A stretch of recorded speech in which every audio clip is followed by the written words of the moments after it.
नमस्कार, हल्ला बोल टीवी देख रहे हैं आप और मैं हूं विकास सिंह आपके साथ। तेज प्रताप यादव ने अपनी पार्टी जनशक्ति जनता दल का ऐलान कर दिया है और इसके रजिस्ट्रेशन के लिए वे चुनाव आयोग पहुंच चुके हैं। क्या है पूरी खबर, इस पर विस्तार से बात करने के लिए हमारे साथ मौजूद है हल्ला बोल टीवी के संपादक दीपक शर्मा। देखिए, यह जो मामला ये है कि अब तक टीम तेज प्रताप के बैनर तले तेज प्रताप अपनी सारी राजनीतिक गतिविधियां चला रहे थे, लेकिन अब टीम तेज प्रताप के बैनर तले तेज प्रताप यादव की राजनीतिक गतिविधियां नहीं चलेंगी। तेज प्रताप यादव चुनाव आयोग के दफ्तर पहुंच गए हैं और उन्होंने जनशक्ति जनता दल के नाम से रजिस्ट्रेशन करा लिया है। जनशक्ति जनता दल के नाम से अपनी पार्टी को रजिस्टर करवाने के लिए वे चुनाव आयोग के ऑफिस गए थे सोमवार को, और वहां तेज प्रताप ने 30 मिनट तक मुख्य निर्वाचन पदाधिकारी से बात की। अब तक टीम तेज प्रताप के बैनर तले काम कर रहे थे, लेकिन अब वे जनशक्ति जनता दल पार्टी के तहत काम करेंगे। जनशक्ति जनता दल पार्टी का गठन 2024 में ही किया गया था। 2024 में इस पार्टी का जो चुनाव चिन्ह था वो है बांसुरी छाप। बांसुरी छाप चुनाव चिन्ह था और इस पार्टी से जनशक्ति जनता दल पार्टी से बालेंद्र दास चुनाव भी लड़े थे। बालेंद्र दास इसके राष्ट्रीय अध्यक्ष बने थे और प्रशांत प्रताप इसके राष्ट्रीय प्रधान महासचिव बने थे, लेकिन तब तेज प्रताप यादव राष्ट्रीय जनता दल में ही थे, लेकिन इनके समर्थकों ने पार्टी बनाई थी जनशक्ति जनता दल। अब तेज प्रताप यादव ने पहले ही ऐलान कर दिया है कि वे इस बार उनका इरादा हसनपुर से चुनाव लड़ने का नहीं है, बल्कि वे महुआ विधानसभा से चुनाव लड़ेंगे। अभी वर्तमान में तेज प्रताप यादव हसनपुर से विधायक हैं, लेकिन इस बार उन्होंने एकदम ऐलान कर दिया है कि वे चुनाव लड़ेंगे तो महुआ से। अब महुआ के जो आरजेडी विधायक हैं मुकेश रोशन, वे जब जब तेज प्रताप ऐलान करते हैं तब तब उनका कलेजा बैठने लगता है। कुछ समय पहले तो जब तेज प्रताप यादव ने ऐलान किया था कि वे महुआ से चुनाव लड़ेंगे तो मुकेश रोशन फूट फूट कर रोने लगे थे और उनके फूट फूट कर रोने की तस्वीर वायरल हो गई थी। इसके बाद राजद सुप्रीमो लालू प्रसाद यादव ने मुकेश रोशन को बुलाया था और अपनी गाड़ी में एक कार्यक्रम में लेके जाकर यह संदेश देने की कोशिश की थी कि मुकेश रोशन ही महुआ से चुनाव लड़ेंगे, तेज प्रताप यादव को आरजेडी टिकट नहीं देगा। अब मामला बदल गया है क्योंकि तेज प्रताप यादव को आरजेडी से निकाल दिया गया है।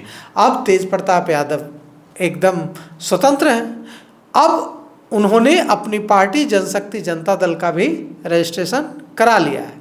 अब इससे आगे की राह यह है कि उन्होंने कई पार्टियों के साथ गठबंधन भी शुरू कर दिया है। यहाँ तक कि जहानाबाद के घोसी सीट से उन्होंने जयप्रकाश यादव उर्फ गांधी यादव को अपना प्रत्याशी भी घोषित कर दिया है। इतना ही नहीं, शाहाबाद की सीट से भी अपना प्रत्याशी घोषित कर दिया। तो लगातार तेज प्रताप यादव नए नए प्रत्याशी घोषित कर रहे हैं, लेकिन तब यह सवाल उठ रहा था कि तेज प्रताप यादव टीम तेज प्रताप के बैनर तले काम कर रहे हैं तो कितने ही प्रत्याशी घोषित कर लेंगे। अगर उन्हें बड़ी संख्या में प्रत्याशी घोषित करने होते तो वे पार्टी बना लेते। सर, एक सवाल यहाँ पे ये उठता है कि जिस तरीके से गठबंधन की तरफ तेज प्रताप यादव रुख कर रहे हैं, 243 विधानसभा सीटों पर चुनाव लड़ने का मन बना लिया, अपने कैंडिडेट्स उतारेंगे तेज प्रताप यादव? ये एक बड़ा सवाल है कि जब पार्टी बना ली है तो यह हो सकता है कि तेज प्रताप यादव 243 सीटों पर लड़ जाए। अगर क्योंकि तेज प्रताप यादव के पास पैसों की कोई कमी नहीं है, उनके पास संसाधन की कोई कमी नहीं है, प्रत्याशियों की भी कमी नहीं है, क्योंकि राष्ट्रीय जनता दल महागठबंधन में चुनाव लड़ेगा तो जाहिर तौर पर सीटों की संख्या कम होगी। 243 सीटें तो होगी नहीं आरजेडी के पास। कई सारी सीटें जो आरजेडी की सीटें हैं वो चली जाएंगी कांग्रेस के पास, लेफ्ट के पास। तो ऐसे में बहुत सारे बागी उम्मीदवार होंगे। खबर यह भी है कि आरजेडी अपने कई विधायकों को टिकट नहीं देने वाला और ऐसे विधायकों की संख्या लगभग 20 है। सर, मैं माफ़ी चाहता हूं, सर मैं आपको रोकना चाहता हूं। आरजेडी अगर अपने उन उम्मीदवारों को वहाँ उस जगह से नहीं उतारेगी जो उनका गढ़ है, जो उनका स्ट्रॉन्ग पॉइंट है, तो यहाँ तो तेज प्रताप को ज़रूर अपने उम्मीदवार उतारने चाहिए। नहीं, सवाल ये नहीं है। सवाल ये है कि जब आरजेडी को वे सीटें नहीं मिलेंगी तो आरजेडी क्या करेंगे, आरजेडी के बागी क्या करेंगे? मतलब जैसे मान लीजिए कि आरजेडी की कोई सीट है और वो सीट चली गई कांग्रेस के पास या वो सीट चली गई लेफ्ट के पास, तो उस सीट पर जो आरजेडी का नेता होगा वो तो चुनाव लड़ना चाहेगा, भले ही पार्टी वहाँ से चुनाव लड़ रही हो या न लड़ रही हो। तो ऐसे में वो जो बागी उम्मीदवार होगा वो चला जाएगा तेज प्रताप यादव के पास, और जब वो तेज प्रताप यादव के पास चला जाएगा तो तेज प्रताप यादव उसे उम्मीदवार बना देंगे। तो ऐसे में तेज प्रताप यादव के पास उम्मीदवारों की कोई कमी नहीं होगी। वे यादव समाज में बहुत पॉपुलर भी हैं, बहुत लोकप्रिय भी हैं, तो उन्हें संसाधनों की भी कोई दिक्कत नहीं होगी। लेकिन सवाल यहाँ यह उठता है कि अगर तेज प्रताप यादव 243 सीटों पर चुनाव लड़ जाते हैं तो इससे किसको नुकसान होगा?